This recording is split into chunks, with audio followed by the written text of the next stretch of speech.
Bully grabs the throat of black teacher in a lab, her millionaire. Husband destroys his future. Forever. The fluorescent lights of the chemistry lab flickered slightly as Diana Washington arranged the test tubes for the afternoon's experiment.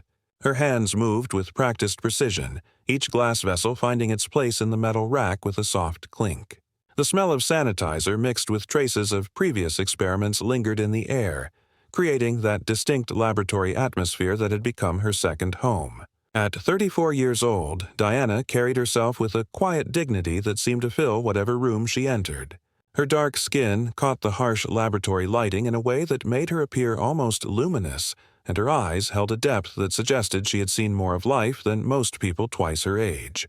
She had been at Westbridge Academy for exactly 2 months now, having arrived mid-semester to replace a teacher who had mysteriously taken an extended leave of absence.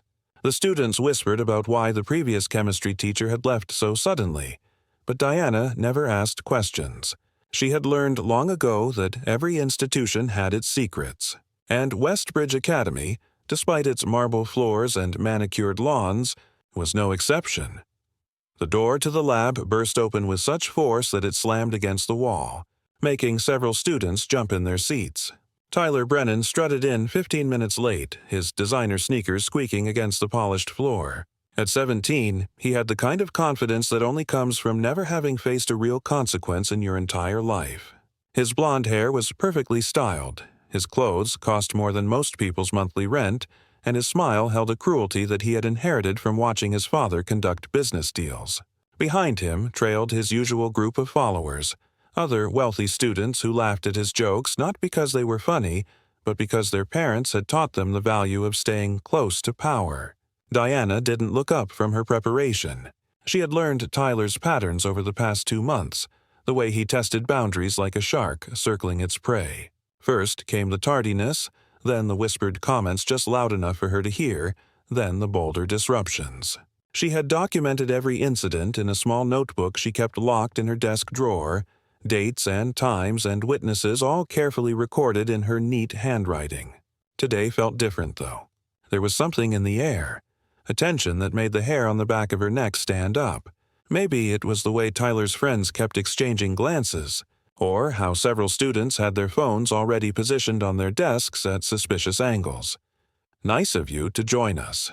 Tyler," Diana said calmly, still not looking up from her work. "Please take your seat. We're about to begin the sulfuric acid demonstration." Tyler's face flushed red at being addressed so casually, as if he were just another student rather than the son of Richard Brennan, the man whose oil empire stretched across 3 states. "I'll sit where I want," he said loudly, making sure everyone heard the challenge in his voice. The room went silent except for the gentle bubbling of a solution on one of the hot plates. Diana finally looked up, meeting his eyes with that steady gaze that had unnerved him from day one. She didn't smile, didn't frown, just looked at him as if she were observing a mildly interesting chemical reaction.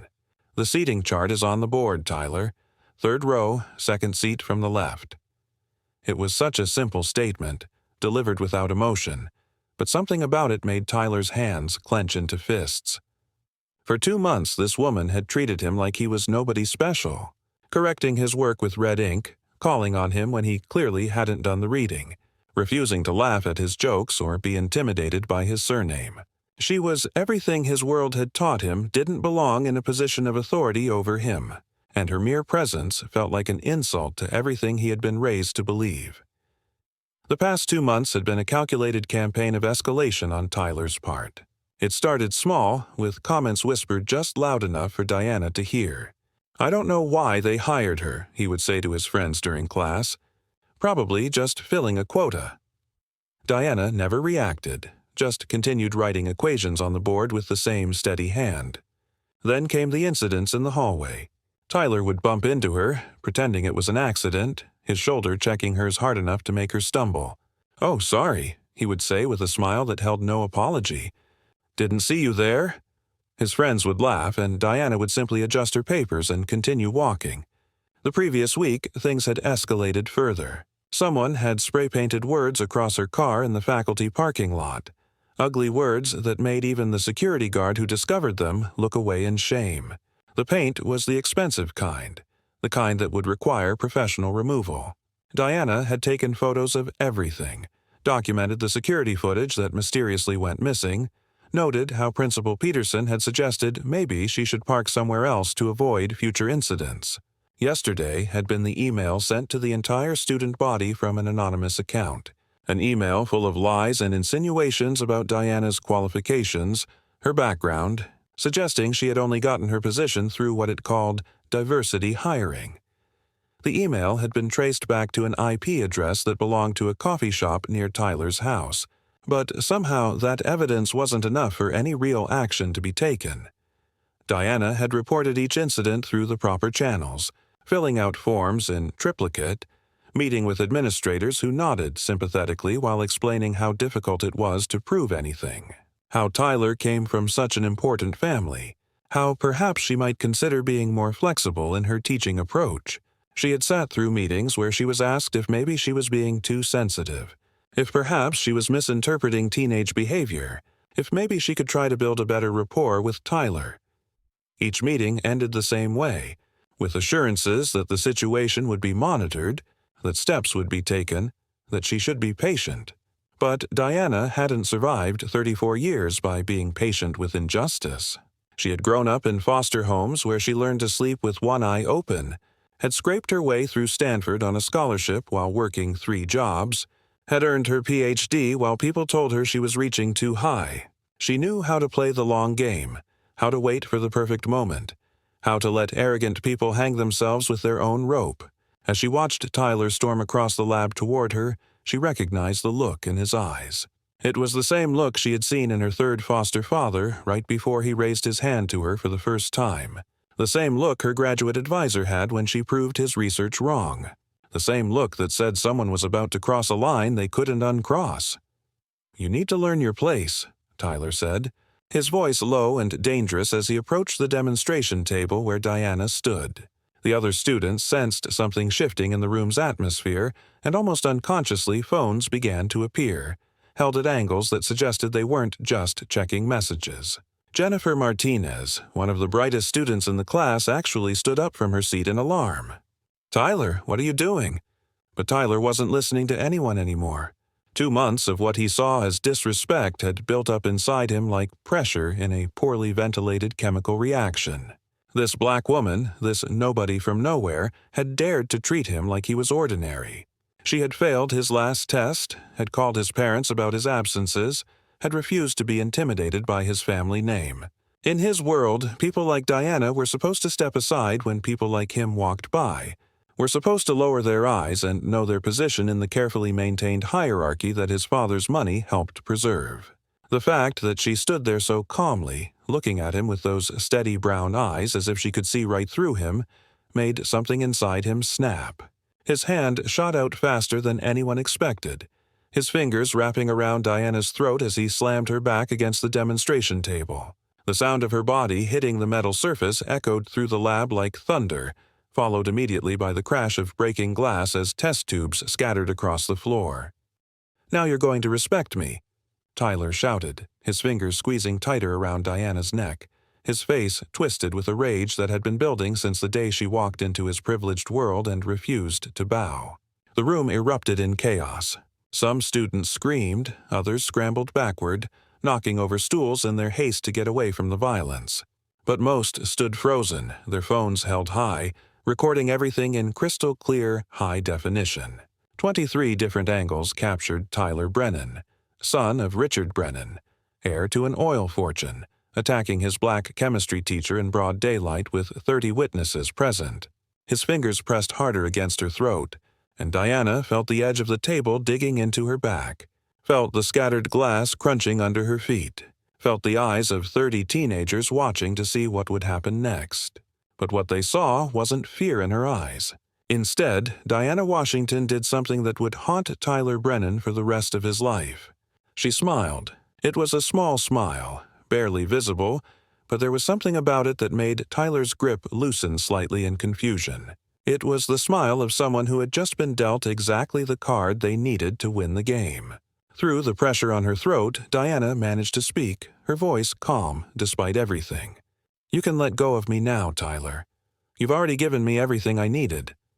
Before Tyler had grabbed her, in the seconds when she saw him approaching with that familiar look of violence in his eyes, Diana had done something simple. She had pressed a single button on her phone which was tucked in her lab coat pocket. A button that started a call to a number she had on speed dial, a number that belonged to someone who had been waiting for exactly this moment. Someone who understood the law in ways that Tyler's father's lawyers could never match. Someone who had resources that made Richard Brennan's oil money look like pocket change. Someone who had spent the last 2 months watching his wife come home exhausted and frustrated, documenting abuse that the school refused to address. Dr. James Mitchell wasn't just Diana's husband. He wasn't just a successful neurosurgeon who had built a medical technology empire worth hundreds of millions. He was a man who had grown up in the same foster system as Diana, who had clawed his way to the top of his field through brilliance and determination, who understood exactly what it meant to be underestimated and dismissed. And right now, as his wife stood with the teenage boy's hands around her throat, James Mitchell was setting in motion a plan that would teach Tyler Brennan and his father that there were some people you simply couldn't buy your way out of crossing. Tyler finally released his grip, stumbling backward as if suddenly realizing what he had done. But it was too late. The videos were already uploading to social media, tagged with hashtags that would trend within the hour. Diana straightened her lab coat, rubbed her throat where red marks were already forming, and looked at Tyler with something that might have been pity if it hadn't been mixed with so much satisfaction. "Class dismissed," she said calmly to the room full of shocked students. "Please make sure you've saved those videos. You'll be asked to provide them as evidence." Tyler's phone buzzed in his pocket and he pulled it out to find his social media already exploding with notifications. The videos were everywhere, shared and reshared, commented on by thousands of people who were learning his name for all the wrong reasons. His father was calling, but Tyler couldn't bring himself to answer. He knew that for the first time in his 17 years, Daddy's money might not be enough to make this go away. What he didn't know yet was that this was just the beginning. Dr. James Mitchell had already made 3 phone calls that would change everything. The first was to the law firm of Chen, Williams, and Associates, where Harvard Law's most aggressive civil rights attorneys were already preparing a case. The second was to his friend at the Department of Education, who had been looking for exactly this kind of documented pattern of discrimination to investigate Westbridge Academy. The third call was to someone Tyler's father feared more than anyone. Someone who could destroy the Brennan oil empire with a single phone call to the right regulatory agency. The next morning arrived gray and drizzling, matching the mood that had settled over Westbridge Academy like a heavy blanket. Diana arrived at school to find news vans in the parking lot, their satellite dishes reaching toward the cloudy sky like metal prayers. Reporters thrust microphones toward her as she walked calmly through the crowd, but she said nothing. Just made her way to the principal's office where she had been summoned for an emergency meeting. Principal Peterson sat behind his mahogany desk, his face pale and drawn as if he hadn't slept. Across from him sat Richard Brennan, still wearing the same expensive suit from whatever business deal he had rushed from when he got the call about his son. The man who usually commanded every room he entered now looked somehow smaller, older, as if the weight of what was happening had aged him overnight. "Ms. Washington," Richard Brennan started, not even bothering with pleasantries. "I think we can resolve this situation quietly.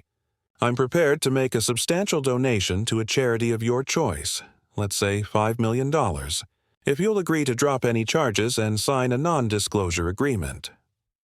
Diana sat down slowly, smoothing her skirt as she did. She looked at Richard Brennan with the same steady gaze she had given his son, and for a moment the resemblance between father and son was striking. The same arrogance, the same assumption that money could fix anything, the same inability to understand that some people couldn't be bought. "Mr. Brennan," Diana began, her voice measured and professional, "your son assaulted me yesterday. He put his hands around my throat in front of 30 witnesses. This came after 2 months of documented harassment, vandalism, and racial discrimination. And your response is to try to pay me off?" Richard's jaw tightened and she could see him struggling to maintain his composure. Men like him weren't used to being told no, especially not by people they considered beneath them. "Everyone has a price, Ms. Washington. Name yours." Diana stood up, and both men seemed surprised by the sudden movement. "You're right, Mr. Brennan. Everyone does have a price. But mine isn't money. It's justice. Your son is going to face criminal charges for assault. The school is going to face a federal investigation for its pattern of discrimination. And you, Mr. Brennan, are about to learn that there are some things your money can't buy." She turned to leave, but Richard's voice stopped her at the door. "You don't know who you're dealing with. I could destroy your career, make sure you never teach again." Diana looked back over her shoulder, and for the first time she allowed herself a full smile. "Mr. Brennan, you don't know who you're dealing with either. My husband is Dr. James Mitchell. Perhaps you've heard of him? He owns Mitchell Medical Technologies. He sits on the board of 3 Fortune 500 companies. And right now, he's on the phone with the Federal Trade Commission about some interesting irregularities in your oil pipeline permits." The color drained from Richard Brennan's face as the name registered. James Mitchell wasn't just wealthy, he was connected in ways that transcended money. He had saved the lives of senators' children, had developed medical technology that the military depended on, had connections in regulatory agencies that could make or break companies like Brennan Oil. Principal Peterson looked between them, suddenly realizing that this situation had spiraled far beyond anything his usual donor management could handle. "Perhaps we should all take a moment to calm down," he suggested weakly. But Diana was already walking out, her heels clicking against the tile floor with a rhythm that sounded like a countdown. Behind her, she could hear Richard Brennan on his phone, his voice urgent as he called his lawyers, his connections, anyone who might be able to stop what had already been set in motion. But it was too late. The videos had been viewed over 10 million times in the last 12 hours. News outlets were picking up the story, each one adding new details about Tyler's history of violence, about the school's pattern of covering up incidents involving wealthy students, about Diana's impressive academic credentials that made the diversity hire claims look even more ridiculous. Tyler himself sat in his bedroom, watching his life crumble in real time on his phone screen. His Instagram had been flooded with so many negative comments that he had to make it private, but screenshots of his previous posts mocking Diana were being shared everywhere. Colleges that had been recruiting him for lacrosse were publicly withdrawing their offers. Friends who had laughed at his jokes yesterday were now distancing themselves, deleting photos with him, pretending they had never been close. His phone rang constantly with calls from his father's lawyers, but Tyler couldn't bring himself to answer. He knew what they would say, that he needed to apologize, to show remorse, to try to salvage something from this disaster. But Tyler had never learned how to apologize, had never needed to show remorse, had been raised to believe that consequences were for other people. Now, sitting in his designer bedroom, surrounded by everything money could buy, he was learning that there were some things that couldn't be purchased, and respect was one of them. The door to his room opened and his mother walked in. Elizabeth Brennan was the kind of woman who had married for money and spent the rest of her life pretending she hadn't, maintaining her dignity through designer clothes and charity galas. She sat on the edge of Tyler's bed, and for the first time in years, he saw her without her perfect makeup, without her practiced smile. "Tyler," she said quietly, "what have you done?" And for the first time in his 17 years, Tyler Brennan didn't have an answer. He had been raised to believe the world was his to take, that people like Diana Washington existed to serve people like him, that his father's money was a shield that would protect him from any consequences. Now that shield was cracking, and through those cracks, Tyler was getting his first glimpse of the real world, where actions had consequences, and where a black woman from Detroit could bring down an oil empire's heir with nothing more than patience, documentation, and the courage to stand her ground. "She baited me," Tyler said weakly. "She wanted this to happen." His mother looked at him with something that might have been disgust or might have been pity. "No, Tyler, she gave you every opportunity to be a decent human being. You chose to be this instead." Meanwhile, James Mitchell sat in his home office, surrounded by screens showing market data, news feeds, and legal documents. He had spent the night orchestrating something that would go down in legal history as one of the most comprehensive responses to institutional racism ever mounted. It wasn't just about Tyler anymore. It was about the system that had enabled him, protected him, and would have continued to do so if Diana hadn't been brave enough to stand her ground. The lawsuit papers were already filed, not just against Tyler for assault, but against the school for creating a hostile work environment, against the administration for negligence, against the Board of Trustees for failing in their duty of care. The dollar amount was astronomical, but more importantly, the demands included systematic changes to how the school handled discrimination complaints, mandatory diversity training, and the immediate termination of any administrator who had ignored Diana's reports. But James wasn't stopping there. Through his connections, he had learned about 17 other teachers and students who had faced similar discrimination at Westbridge over the years. All of them paid off or pushed out quietly. He was bringing them together for a class action that would either reform the school entirely or destroy it. Richard Brennan's lawyers arrived at James's office that afternoon, a team of sharp-suited men who had never lost a case. They sat across from James and his legal team, ready to negotiate, ready to make this all go away for the right price. "Dr. Mitchell," the lead attorney began, "we're prepared to make your wife whole for any damages she's suffered. Additionally, Tyler will transfer schools and undergo counseling. We think that's more than fair." James leaned back in his chair, his fingers steepled as he considered the offer. Then he pulled out a tablet and showed them something that made their confident expressions falter. It was a video, not from the chemistry lab, but from 3 years ago. Another black student, a scholarship kid named Marcus, being pushed downstairs by Tyler. The incident had been covered up, the family paid off, the video supposedly destroyed. But nothing on the internet ever really disappears, and James's tech team had found it. "Your client has a pattern," James said calmly, "and patterns have consequences. Here's what's going to happen. Tyler's going to be charged with assault. He's going to plead guilty. He's going to serve his sentence, whatever that may be. The school is going to undergo federal investigation. And Mr. Brennan is going to divest from Westbridge entirely, with his donations going instead to a fund for students who have faced discrimination." The lawyers started to protest, but James held up his hand. "Or," he continued, "we can let this play out publicly. Every victim comes forward. Every covered-up incident gets revealed. Every dirty deal gets exposed. Your choice." The room fell silent as the lawyers realized they weren't dealing with someone who could be intimidated or bought. They were dealing with someone who had the resources, connections, and motivation to destroy everything they were trying to protect. One of them cleared his throat. "We'll need to consult with our client." James nodded. "You have 24 hours. After that, I release everything to the press." That evening, Diana and James sat together on their deck, watching the sun set over their garden.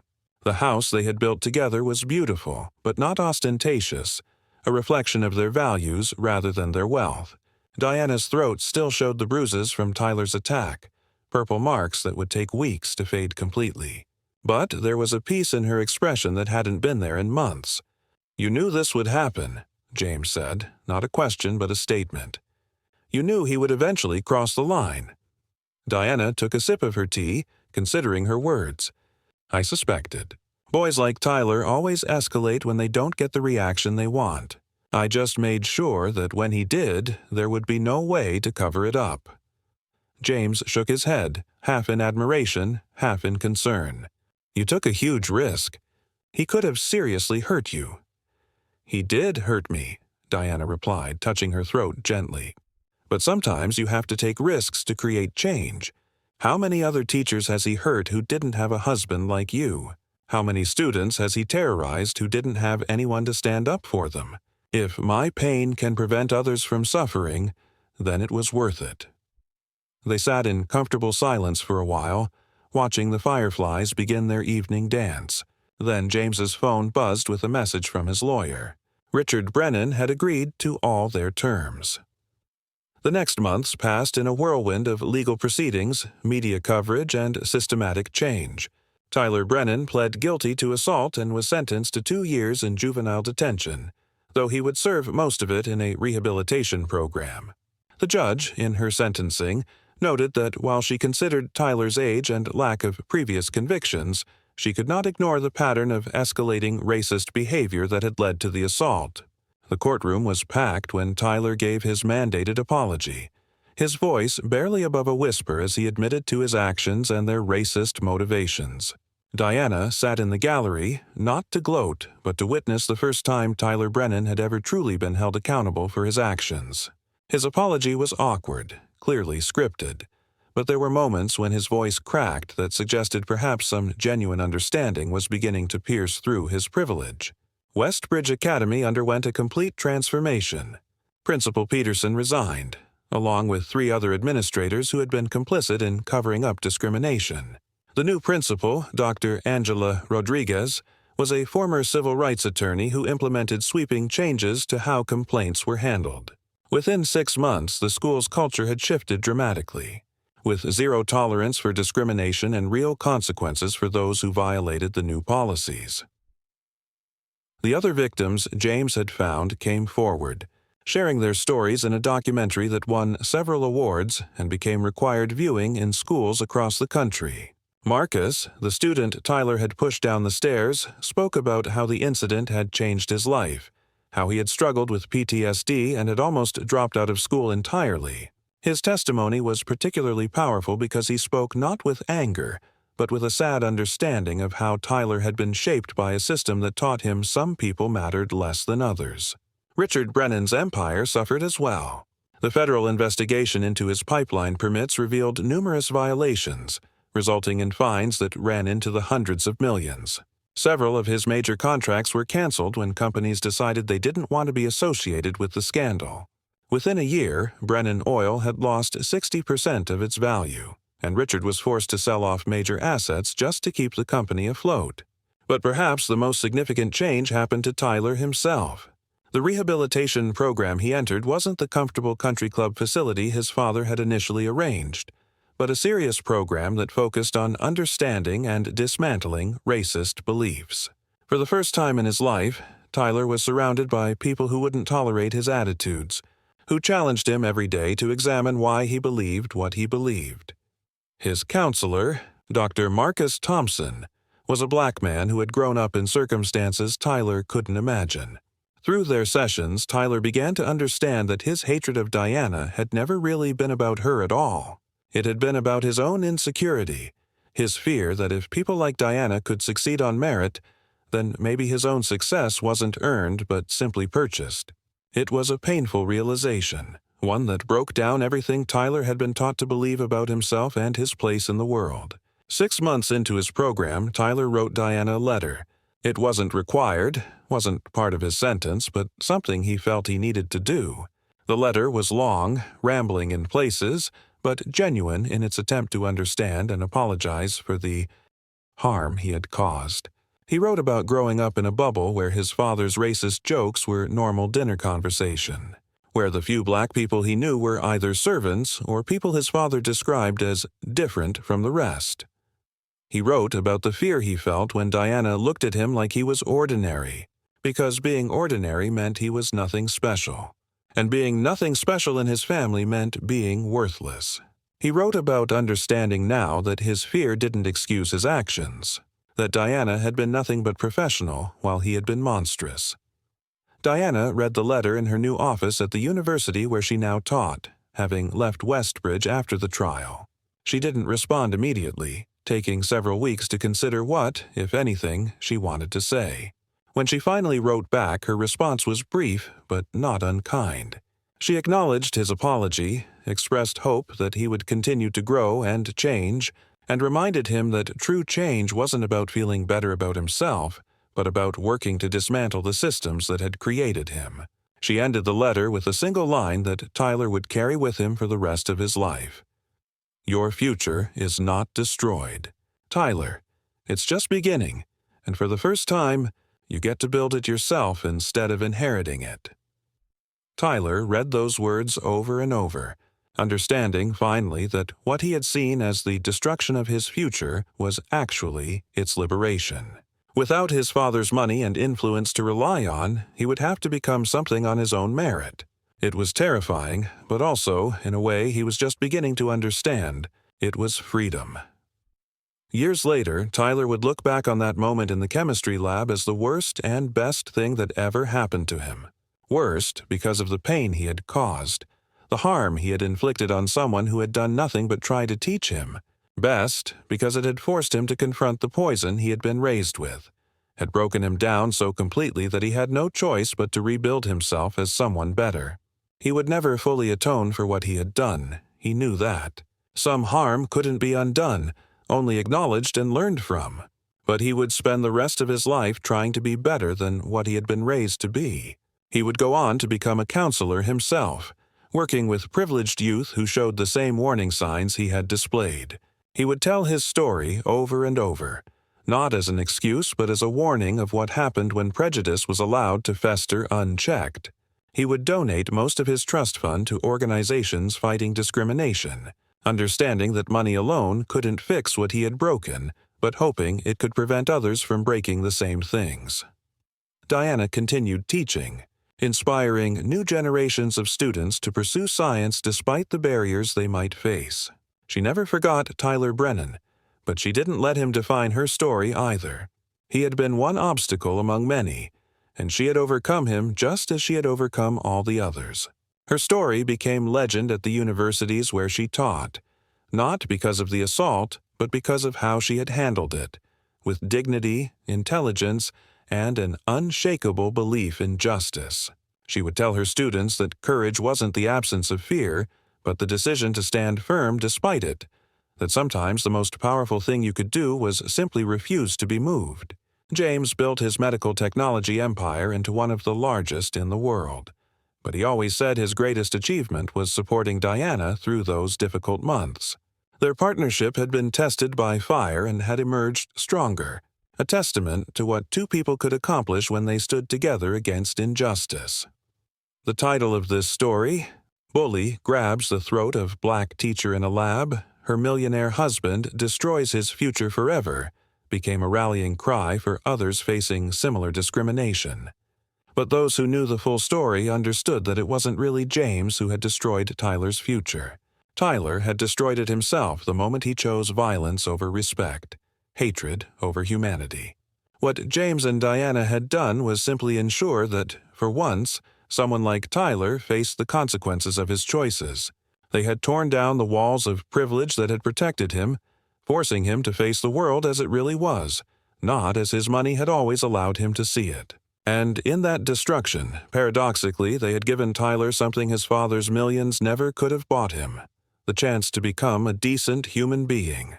It would take years of work, years of confronting uncomfortable truths about himself and his family, years of apologies that would never feel like enough. But Tyler would do the work because Diana's words haunted him in the best possible way. His future wasn't destroyed. It was just beginning, and for the first time in his life, he would have to earn it.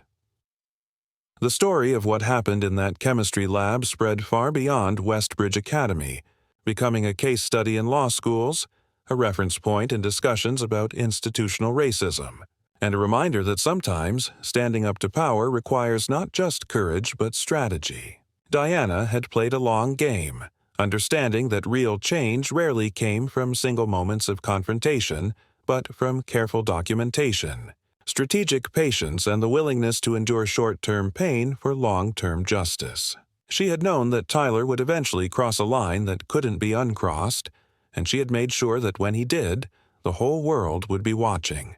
Some criticized her for this, saying she had deliberately provoked him, but Diana would simply respond that she had done nothing but exist as herself.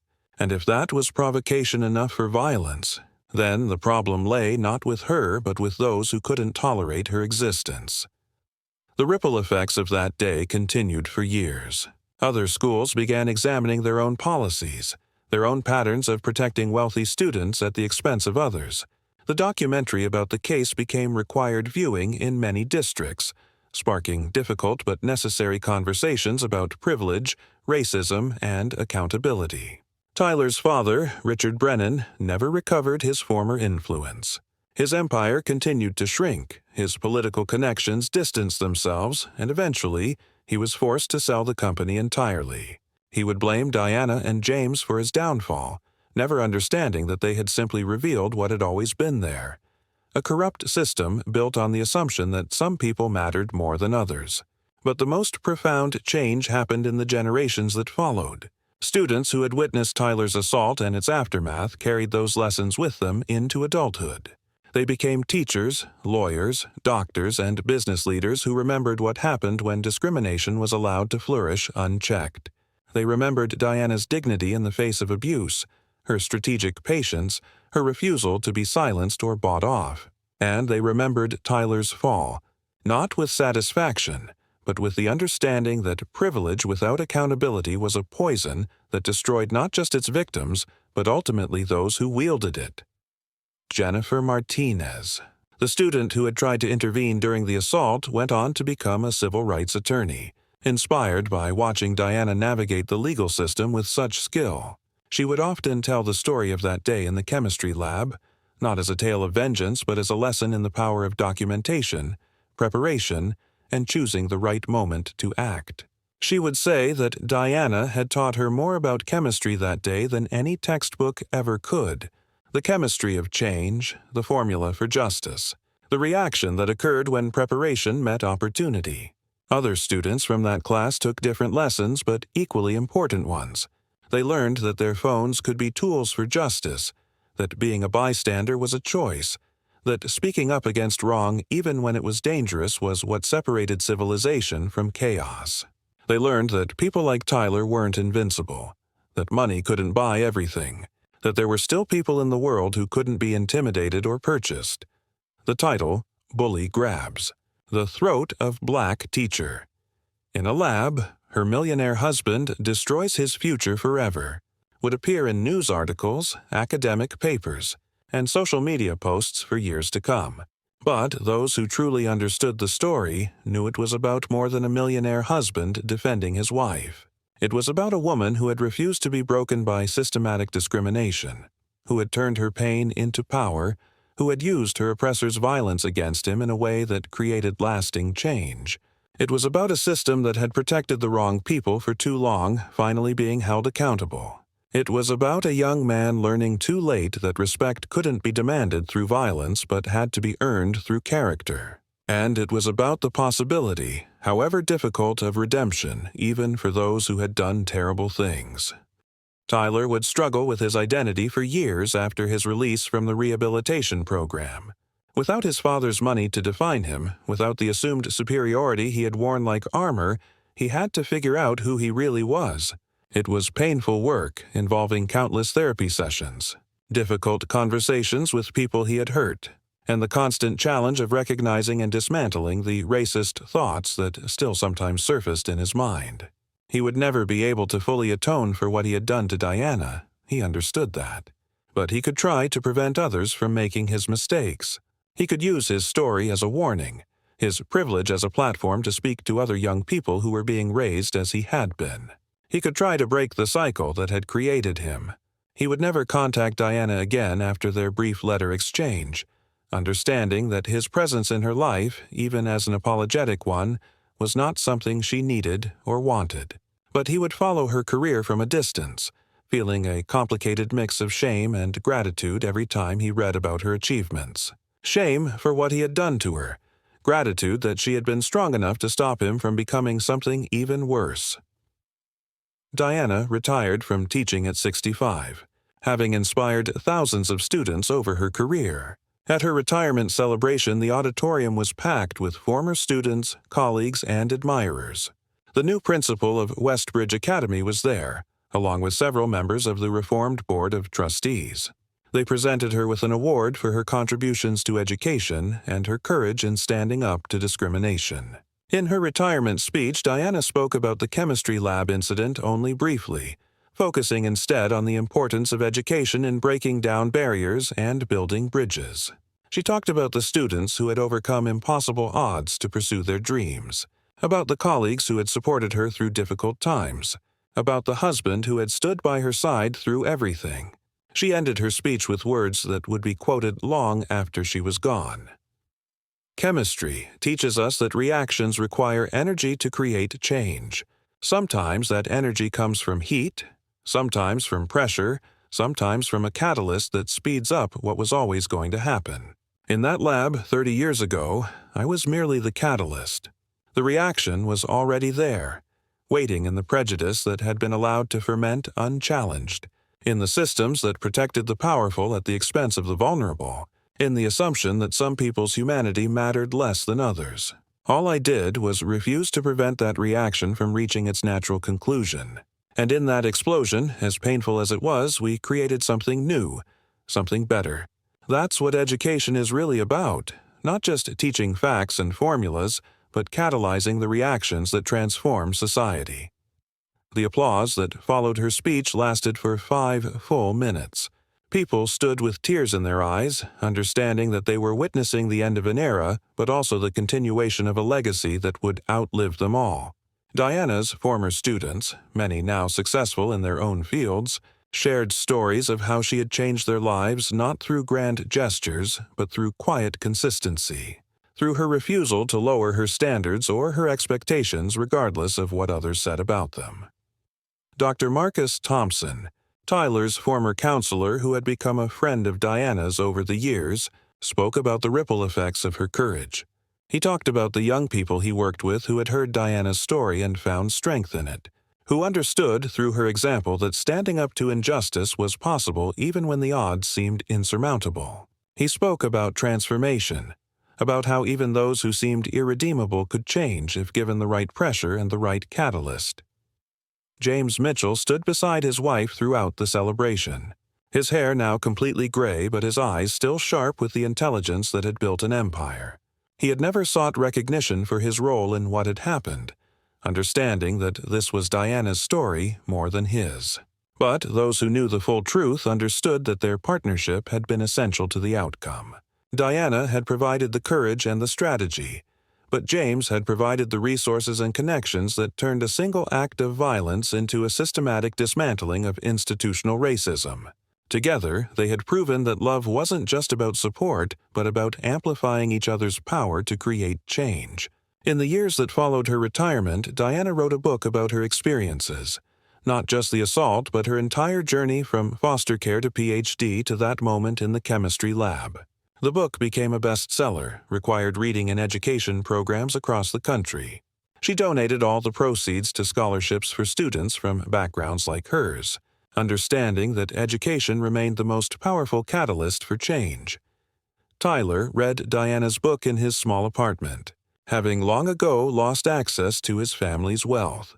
He worked as a counselor at a community center, making barely enough to cover his expenses but finding more satisfaction in the work than he had ever found in his privileged life. The book was painful to read, seeing himself through Diana's eyes, understanding fully the terror and exhaustion she had felt during those months of escalating harassment. But he read every word, understanding that this discomfort was part of his penance, part of the work he would be doing for the rest of his life. He kept a photo from that day in the chemistry lab on his desk, not as a trophy, but as a reminder. In the image, captured from one of the many phone videos, you could see him with his hands around Diana's throat, his face twisted with rage, while she looked at him with that calm that had so unnerved him. Below the photo, he had written Diana's words, "Your future is not destroyed. It's just beginning." Every day, when he worked with young people who reminded him of who he used to be, he would glance at that photo and remember the cost of hatred, the price of privilege unchecked, and the possibility of redemption even for someone who had done something unforgivable. Richard Brennan died 5 years after the incident, a broken man who never understood what had happened to his world. At his funeral, Tyler stood apart from the family members who still blamed Diana and James for their downfall. He understood what his relatives couldn't, that Diana and James hadn't destroyed anything. They had simply revealed the rot that had always been there, hidden beneath expensive suits and generous donations. Tyler didn't speak at the funeral, knowing his words wouldn't be welcome, but he left a single flower on his father's casket, a small gesture of forgiveness for the man who had raised him to be a monster, who had never learned to see beyond his own privilege, who had died still believing that some people were worth more than others. After the funeral, Tyler returned to his work at the community center, to the slow, difficult work of trying to undo the damage people like his father had caused. He would never be able to fix everything, would never be able to fully atone for his own actions, but he could try to ensure that fewer young people grew up believing what he had believed. The community center where Tyler worked was in a predominantly black neighborhood, a deliberate choice on his part to immerse himself in the communities he had been taught to fear and dismiss. At first, his presence was met with suspicion and hostility. Everyone knew his story, knew what he had done. But over time, through consistent work and genuine humility, he began to earn a grudging respect.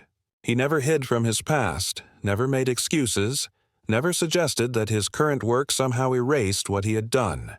When young people asked him about the assault, he told them the truth, all of it, including the racist beliefs that had motivated him and the long journey he was still on to root out those poisonous thoughts. His honesty, painful as it was, became his most valuable tool in reaching young people who were beginning to walk down similar paths. One day, a young white teenager named Brandon came to the center. He reminded Tyler painfully of himself at that age, the same casual arrogance, the same barely concealed contempt for the black staff members, the same assumption that his family's money made him special.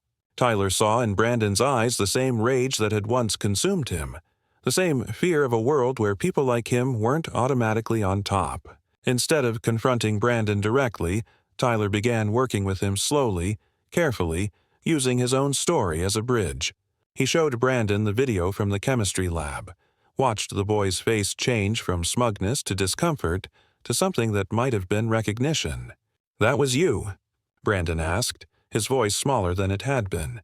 Tyler nodded. "That was me. And if I hadn't been stopped, if I hadn't faced consequences, I would have gotten worse.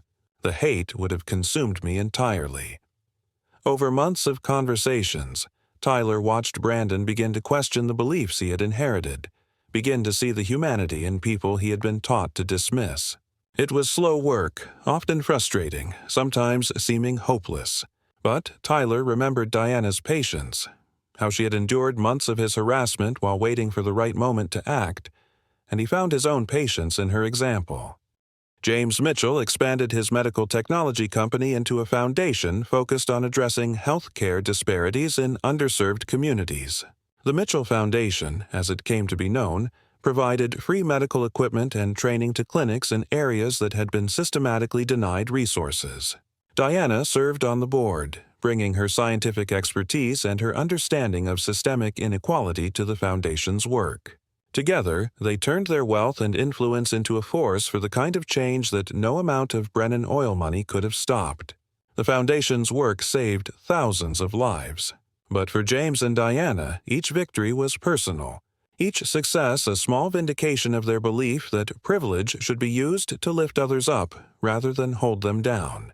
They never forgot that their ability to create such change had come from standing up to people like Tyler and Richard Brennan, from refusing to accept that wealth and whiteness were licenses for cruelty. 20 years after the assault, Westbridge Academy hosted a symposium on institutional change, inviting Diana as the keynote speaker. The school was unrecognizable from what it had been, its student body diverse, its policies progressive, its culture inclusive. The chemistry lab where the assault had happened had been renamed the Diana Washington Laboratory for Excellence in Science, a daily reminder of the cost of tolerance for intolerance. Diana walked through the school with a sense of surreal satisfaction, seeing in its current state the vision she had always had for what education could be. The students who greeted her were confident, curious, and kind, products of an environment that valued merit over money, character over connections. In her keynote address, she spoke about the power of individual action to create institutional change, about the importance of documentation and strategic patience, about the courage required to stand up to systems that seemed immovable.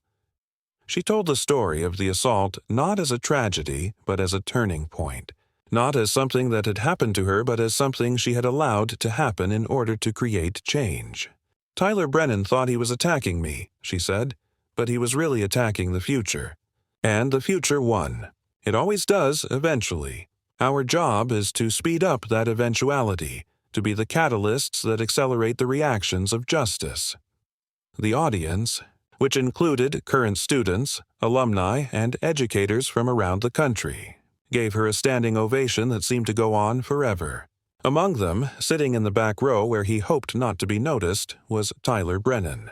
He had debated whether to come, knowing his presence might be painful for Diana, but ultimately decided he needed to hear her speak, needed to bear witness to the positive change that had come from his terrible action. After the speech, as Diana was surrounded by admirers and well-wishers, Tyler slipped out quietly. But Diana had seen him, had noticed him the moment he walked in. She didn't acknowledge him publicly, understanding that this day wasn't about him or their shared history.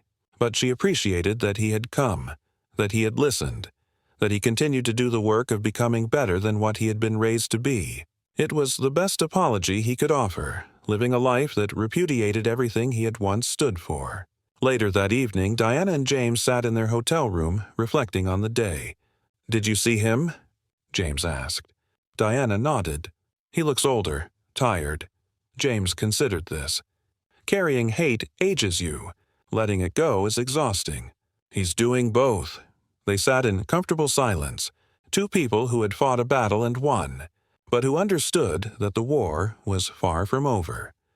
The documentary about the case, updated with 20 years of perspective, won an Emmy and was translated into 15 languages. It featured interviews with Diana, James, several students who had witnessed the assault, and even Tyler, who agreed to participate on the condition that his fee be donated to the Mitchell Foundation. In his interview, Tyler was unflinching in his self-examination, discussing the racist household he had grown up in, the toxic masculinity that had made him see Diana's authority as an insult, the fear that had motivated his violence. "I was raised to believe I was superior," he said to the camera. "When Professor Washington treated me like I was ordinary, it felt like an attack on my very existence. I attacked her because I was terrified of a world where I had to earn respect rather than inherit it." The documentary's impact was profound, used in schools and universities around the world to discuss privilege, racism, and the possibility of change. Diana received letters from teachers who had faced similar harassment, thanking her for showing them that standing up was possible. She received letters from students who had witnessed discrimination, promising to be better bystanders in the future. She received letters from parents, examining their own biases and working to raise their children differently. She even received a few letters from people like Tyler, people who had recognized themselves in his story and were beginning the difficult work of change. She read every letter, responded to as many as she could, understanding that her story had become bigger than her, had become a symbol of resistance and resilience that others could draw strength from. The title that had once seemed so sensational, "Bully Grabs the Throat of Black Teacher in a Lab, Her Millionaire Husband Destroys His Future Forever," had become a shorthand for a more complex truth. It wasn't just about a physical assault or financial revenge. It was about the moment when systematic oppression met strategic resistance, when privilege met accountability, when the assumption of superiority met the reality of equality. It was about Diana's courage in putting herself at risk to create change, James's power in ensuring that change was permanent, and even Tyler's journey from perpetrator to something approaching redemption. It was about the chemistry lab not as a place of violence but as a crucible where the worst of America's past met the possibility of its future. As Diana entered her 70s, she continued to mentor young teachers, especially black women entering predominantly white institutions. She would tell them her story not to scare them, but to prepare them, to show them that documentation and patience and strategic action could overcome even the most entrenched discrimination. She would teach them to see harassment not as something to endure, but as evidence to collect, to understand that their pain could become power if they were willing to play the long game.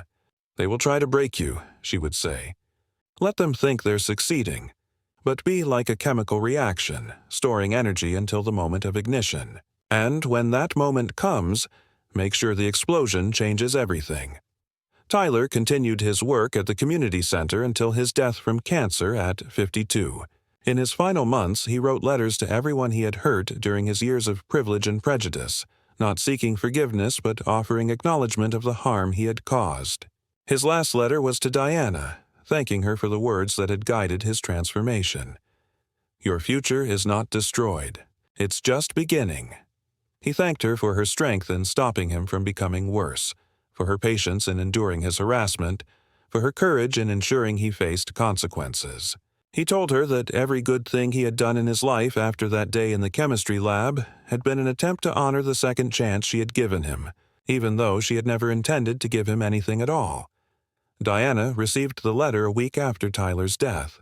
She read it once, then placed it in a box with all the other documents from that time. She didn't feel satisfaction or sadness, just a quiet acknowledgement that one story had ended while many others continued.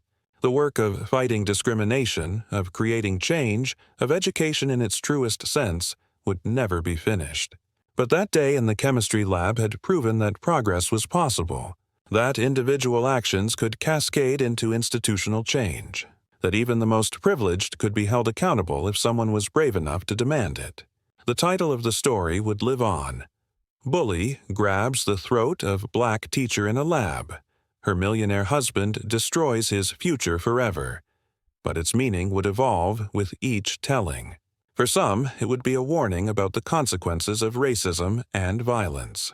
For others, it would be an inspiration to stand up against discrimination. For a few, it would be a reminder that redemption was possible even for those who had done terrible things. But for Diana, it would always be simply a moment when she had chosen to be the catalyst for change, when she had turned her pain into power, when she had refused to let a racist bully define the limits of her world. She had won not because her husband was rich, though that had helped. She had won because she had been patient, strategic, and absolutely unwilling to accept that Tyler Brennan's hatred was stronger than her dignity. In the end, the chemistry lab where it all happened became a symbol not of violence, but of transformation. Every student who entered it learned not just about chemical reactions, but about social reactions, about the power of documentation, about the importance of standing up to injustice even when it seems impossible. They learned that sometimes the most powerful thing you can do is simply refuse to be moved, to stand firm in your dignity while systems of oppression exhaust themselves against your resolve. Diana Washington's legacy would live on in the thousands of students she taught, in the institutional changes her case created, in the lives saved by the Mitchell Foundation's work. But perhaps her greatest legacy was in showing that ordinary people, faced with extraordinary discrimination, could create extraordinary change. She had taken the worst moment of her teaching career and transformed it into the catalyst for progress that rippled out in waves that would continue long after she was gone. The story that began with violence in a chemistry lab had become a testament to the power of strategic resistance, the importance of accountability, and the possibility of transformation even in the face of the deepest prejudice. It had proven that millionaires couldn't buy their way out of consequences when faced with someone who understood that true power came not from money, but from moral courage. And it had shown that sometimes destroying someone's future as they knew it was the only way to give them a chance at a better one. The title would continue to be shared. Bully grabs the throat of black teacher in a lab. Her millionaire husband destroys his future forever. But each time it was told, it would carry new lessons, new perspectives, new hope that change was possible. It would remind people that standing up to bullies, whether they were 17-year-old boys or entire systems of oppression, required not just courage but strategy, not just anger but patience, not just individual action but collective support. And it would always end with Diana's words to Tyler, words that applied not just to him but to everyone working to overcome the prejudices they had inherited. "Your future is not destroyed. It's just beginning."